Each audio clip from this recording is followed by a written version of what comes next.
Amém. Shalom Adonai Rocha, meus irmãos. Amém. Hoje eu quero convidar a igreja para nós meditarmos em um assunto de suma importância para os nossos dias, que é sobre as festas santas, o significado das festas santas. O verso áureo desse estudo está no livro de Naum, capítulo 1, versículo 15, que diz assim: celebrai as tuas festas, ó Yehudá, cumpra os teus votos. Então aqui na profecia está dando um mandamento, que é para celebrarmos as festas de nosso Adonai Yeshua HaMashiach como um mandamento. Celebrar as festas santas é um sinal que identifica o povo do Altíssimo. Por isso é que a besta, também chamada de Babilônia, cuidará em mudar as festividades e a lei do Altíssimo, conforme está escrito em Daniel capítulo 7, versículo 25.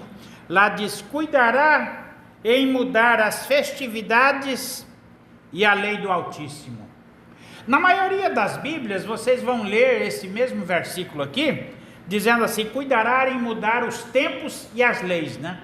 Só que a gente pesquisando profundamente nas escrituras hebraicas, esse versículo, lá a palavra tempos é relacionada à festividade.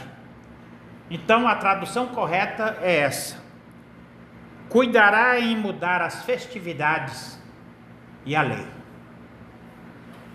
Então, por quê que a Babilônia fez questão de mudar as festividades e a lei? Porque é mandamento do Eterno. As escrituras sagradas afirmam: na terra puseram fogo no teu santuário, profanaram o tabernáculo do teu nome, que é o Hamashia, né? Profanaram o tabernáculo do nome do Hamashia, que é Yehoshua, mudaram para outra coisa, não é?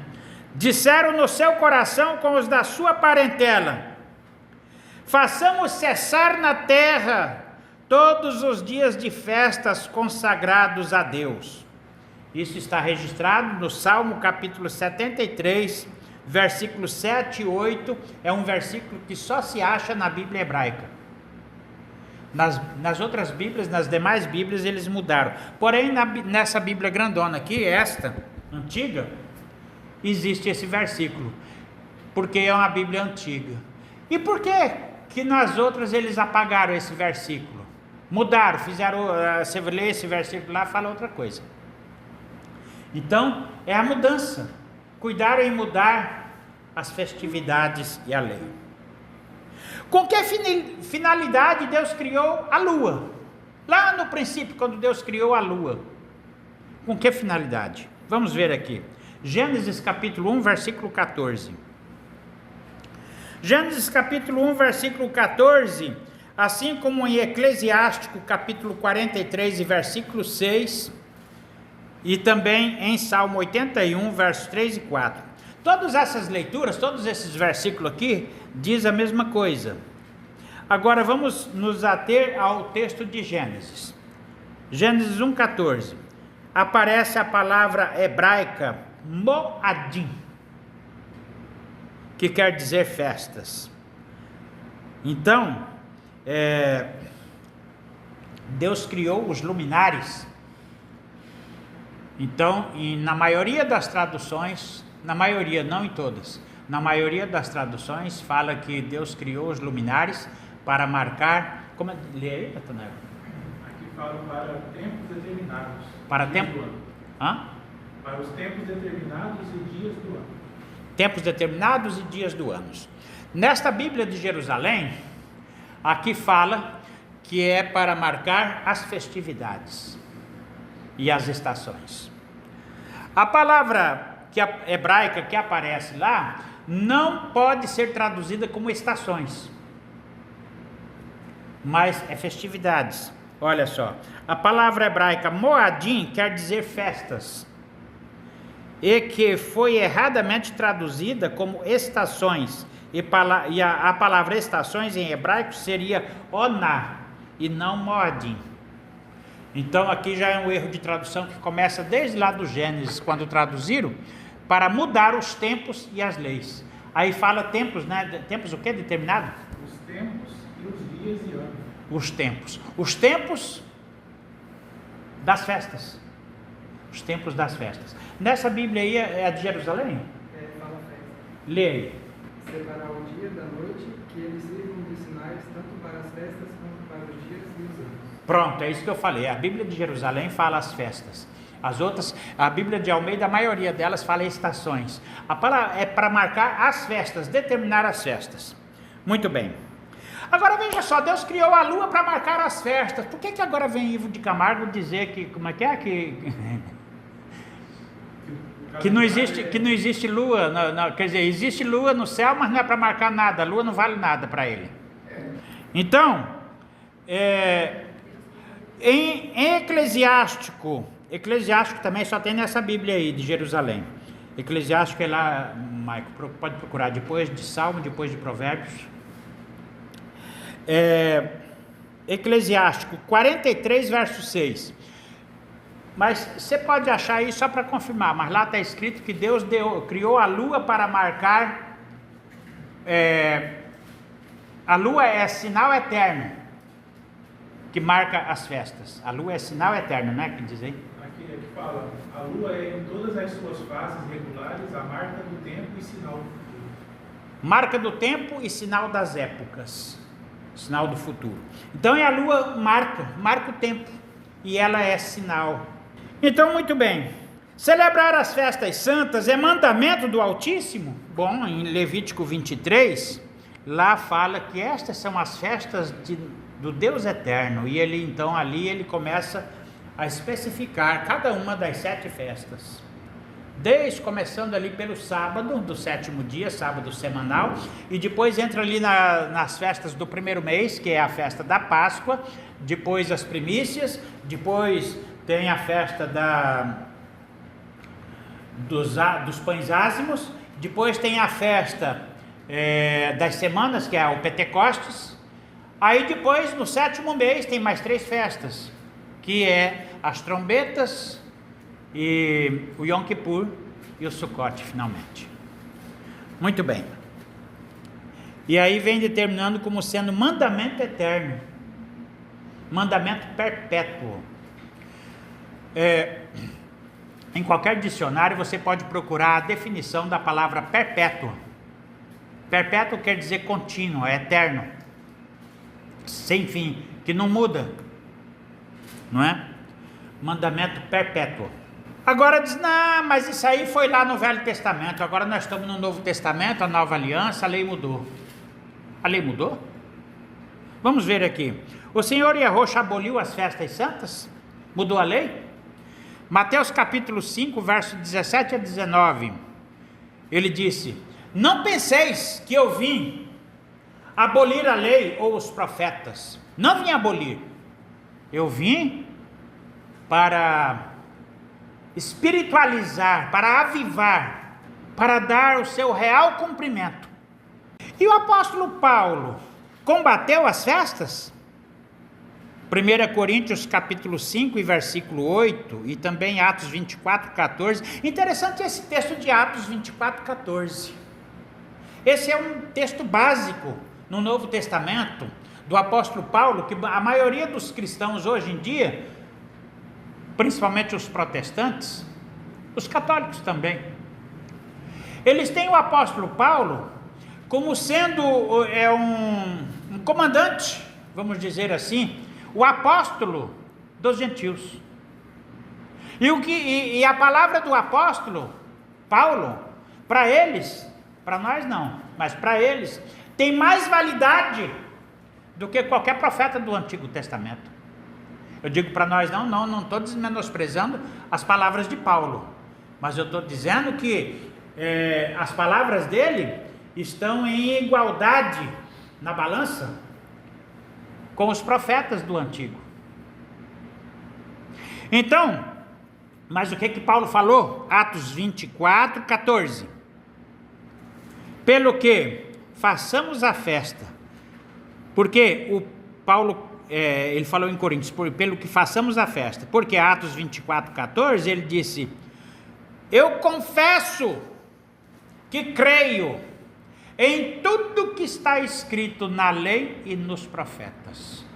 O apóstolo Paulo, ele dizia, ele estava pregando isso: eu creio em tudo que está escrito na lei e nos profetas, e era isso que ele pregava. Tanto que certa feita, ele estava em viagem, e ele estava em uma cidade, não me passou da memória agora em qual cidade que ele estava, mas eu acho que ele estava em Éfeso, e ele se apressou em viajar, não demorou muito tempo ali, falou: não vou demorar muito tempo aqui, porque eu vou me apressar, vou me esforçar, porque eu quero ainda alcançar, chegar a Jerusalém a tempo de assistir o Pentecostes. Ele queria participar da festa dos Pentecostes. Ora, se Paulo se esforçava para viajar, apressar os passos, para ele chegar a tempo de... Então ele acreditava nas festas. Agora eu quero pular aqui um assunto e frisar aqui o que está determinado sobre as 7 festas, o que está descrito em Levíticos, capítulo 22 e versículo 10. A pergunta é: será que podemos trazer visitas para as festas santas? Levítico 22, versículo 10. Nenhum estranho comerá das coisas santas, nem o hóspede do sacerdote e nem o servo assalariado comerão das coisas santas. Pronto. Nenhum estranho. Tem algumas traduções que traduzem essa palavra estranho como estrangeiro, nenhum, ou incircunciso. Outras traduções falam em circunciso. Nenhum incircunciso ou estrangeiro comerá das coisas santas. Muito bem. A pergunta é: mas então não pode trazer visita para a igreja? Claro que pode. Trazer visita para a igreja pode, nos dias comuns, nos sábados, que nem hoje, por exemplo, sábado que vem, dia 13 também, que é um sábado normal, pode trazer visitas, as portas estão abertas e o culto são de porta aberta. Mas as festividades de Yom Teruah, Yom Kippur, Sukkot, são solenidades de porta fechada. Olha só, como diz aqui: nenhum estranho comerá das coisas santas. Essa é a lei do Eterno, sem rodeios, sem emendas, sem desculpas. E se não estiver adequadamente nos caminhos do Senhor, Yehoshua, também o tal não poderá comer das coisas santas. Quer dizer, aqui, essa parte aqui se refere até aos batizados, que às vezes foi batizado, mas se desviou dos caminhos do Senhor Yehoshua, por um motivo ou por outro, está desligado, então também esse não pode. Então, para participar das festas, todos devem ser batizados. Tanto os filhos dos machienses como os estrangeiros. Todos os anos eu tenho que estar falando as mesmas coisas. Por isso, encarecidamente eu rogo aos irmãos: não tragam nenhum visitante estrangeiro nas festas. Então, a partir do sábado, sem ser esse sábado que vem, a partir do próximo sábado, que é dia 21, que já vai ser festa de trombetas, né? Então, a partir da festa das trombetas, na festa das trombetas não pode, e na festa do Yom Kippur também não pode, e nem na festa do Sukkot não pode trazer. Aí vamos ver aqui: mas e se for criança? Bom, se for criança, filho de batizado que está na igreja, pode. Agora, se for filho de parente, de ímpio, de rebelde ou de quem não está na igreja, não pode. Porque a palavra diz assim: crê no Senhor Yehoshua e serás salvo, tu e a tua casa. A casa de quem creu e batizou, né? Crê no Senhor, aquele que crê e for batizado, então será salvo, ele e a sua casa. Então, também, se algum irmão tiver filhos ou parentes descrentes, não contamine as festas trazendo os mesmos para participarem. Então, isso aqui, filhos, crianças, aqui no livro aqui eu escrevi, na época quando foi feito esse livro, em 2014, né? Foi colocado aqui crianças acima de 15 anos. Mas se eu fosse revisar isso aqui, hoje eu revisaria. Na verdade eu exagerei colocar 15 anos, porque não é não. Na verdade aqui a idade aqui seria 12 anos. Criança acima de 12 anos sabe muito bem o que faz, toma decisões próprias, tem suas próprias decisões, é adulto, não é adulto para o conselho tutelar, que lá eles apoiam bandido, apoiam noiadinho então, até de 18 anos, se faltar um dia para 18 anos, eles falam que é criança. Então não é não, irmãos, acima de 12 anos não é criança, é adulto, porque tem caráter formado, tem decisão própria, já sabe o que é da vida, e já sabe discernir entre o bem e o mal, o certo e o errado. Tanto que uma pessoa menor de idade, 16 anos, vota para presidente, tira a carteira de motorista, em alguns países, não é? E por que não sabe discernir o que é certo e do que é errado? Não pode ser responsabilizado pelas coisas. Então, não pode. É acima de 12 anos. E se for menor de 12 anos, também, criancinha também. Se não for filho de crente, aqui eu estou falando 12 anos aqui, acima de 12 anos, no caso, quem é filho de crente. É filho de crente, mas filho de crente não é crente. Então, por filho de crente, para ser crente, ele tem que tomar uma decisão de ser crente, de querer ser crente, né? Então aí sim, ele tem que batizar e decidir. Com 12 anos ele pode batizar e tomar uma decisão na vida. Então, agora abaixo de 12 anos, ele está na tutela do pai e da mãe. Então aí, debaixo da tutela do pai e da mãe, é que nem eu disse, se o pai e a mãe for crente, pode vir. Agora, se o pai e a mãe não vêm, a criança também não vem, não pode. Tem que vir acompanhado do pai e da mãe, se for crente. Então, eu acredito que eu expliquei bem.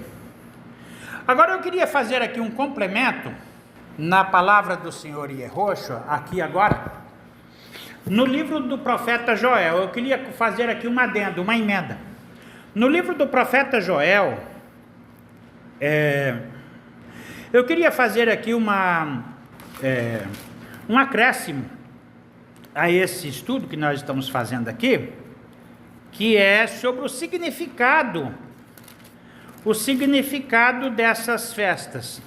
Principalmente aqui no livro do profeta Joel, eu quero esclarecer aqui vai esclarecer bem claro, bem cristalino para os irmãos, vai deixar claro aqui o significado, principalmente dessas 3 últimas festas, as 3 festas do 7º mês. Então, começando aqui no capítulo 2, no versículo 1, vamos falar aqui da festa das trombetas. As trombetas. Tocai a trombeta em Sião, soai o alarme na minha montanha sagrada. Tremam todos os moradores da terra, porque está chegando o dia de Yehoshua. Sim, está próximo. É um dia de trevas e de escuridão, um dia de nuvem e de obscuridade, como a aurora espalha sobre as montanhas e tal. Então aqui, irmãos, esses 2 versículos que eu li aqui, vem falando do alarme. Soai o alarme.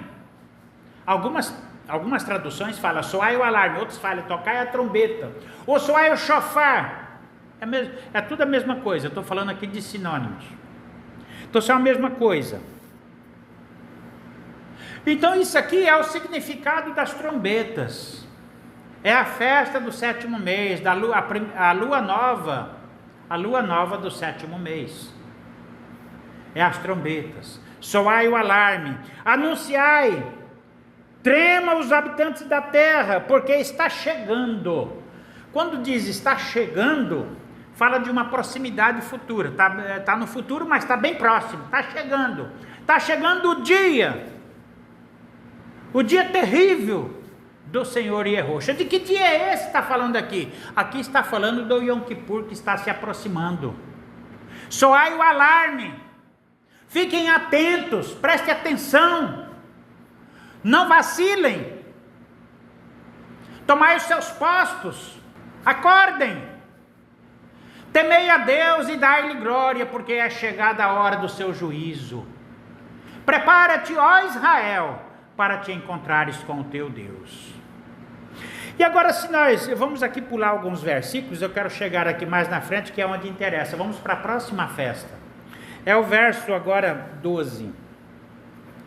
Agora, portanto, diz Yehoshua, retornai para mim, de todo o vosso coração, com jejum, com lágrimas e com lamentação, rasgai os vossos corações e não as vossas roupas, porque os judeus tinham o costume de rasgar as roupas, pôr cinza na cabeça e tal, para poder, em sinal de humilhação, para dizer que estava se humilhando, mas era tudo tudo como um sinal exterior, não era nada vindo do coração. Ele agora quer dizer que rasgai o vosso coração e a vossa alma diante do vosso Deus, porque Ele é um Deus bondoso, Ele é misericordioso, lento na ira, porém é cheio de amor.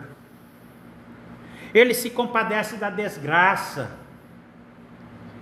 Tocai a trombeta em Sião, ordenai um jejum. Aqui de novo ele reporta ao que nós lemos lá no primeiro versículo. Tocai a trombeta em Sião, anunciai, soai o alarme. Ainda está falando aqui do alarme, está tocando a trombeta e falando, olha, prepara para um jejum. Proclame um jejum. E esse jejum aqui, teve um dia que uma irmã perguntou para mim assim, será que uma mulher grávida também precisa jejuar? Aí eu respondi na lata, eu falei, olha irmã, se tiver grávida tem que jejuar dobrado, porque você vai jejuar para 2, não é? Ué, você vai ter que jejuar para 2, então você jejua dobrado, presta com maior atenção ainda, porque você tem uma responsabilidade. Então, por quê? Mas se criancinha estiver mamando, mas eu não posso jejuar porque eu estou dando de mamar. Claro que você vai jejuar. E a criança que está mamando também vai jejuar. Será que o pastor está inventando? Não, eu vou ler agora. Isso. Olha. Trocai a trombeta em Sião, ordenai um jejum, proclamai uma reunião sagrada, reúna o povo, congregai o ancião, reúna o jovem, reúna os lactentes. O que significa a palavra lactente? Quem quiser pode consultar o dicionário. Lactente é quem mama, não é quem mama? É o bebezinho mamando. Então, reúna os jovens e os lactentes, que o esposo saia do seu quarto e a esposa saia do seu aposento. É para separar o casal aqui, porque vai jejuar. Entre o pórtico e o altar, chorem os sacerdotes, os ministros do meu Deus. Yehoshua tenha piedade do seu povo. Não entregue ao pobre a tua herança, para que as nações não zombem deles, porque dirão entre os povos, onde está o seu Deus? Agora aqui alguém pode, eu vou esclarecer um ponto aqui. Eu falei que os lactentes têm que jejuar, porque está escrito aqui, que mandou jejuar. Os que mamam, as gestantes, os idosos. Agora, é necessário fazer um esclarecimento, porque todos vão jejuar, mas há uma divisão, uma separação que pode ser feita. A criança ela não vai jejuar na mesma intensidade do adulto. Por exemplo, o adulto vai jejuar 24 horas, que é do pôr do sol de um dia ao pôr do sol do dia seguinte, que é 24 horas, né? Agora, de que forma um lactente vai jejuar? Um que está mamando, vai jejuar como? Quantas vezes por dia você dá de mamar à criança? A qual intervalo? De quanto intervalo? De quantas horas? É de 3 em 3 horas você dá de mamar? Se for de 3 em 3 horas, no dia do jejum você vai dar de 6 em 6 horas, porque você vai pular uma refeição, um intervalo, para a criança sentir fome, porque ela está jejuando. E depois você dê um pouquinho de leite para ela quando estiver chorando, dê um pouquinho de leite e depois interrompe também e faz essa criança dormir. E dá mais um intervalo, em vez de daqui 3 horas, você vai contar de novo mais 6 horas. A mesma coisa é um idoso. Se o idoso está tomando um remédio contínuo, de uso contínuo, ele vai tomar o remédio de uso contínuo e vai jejuar também. Só que ele pode,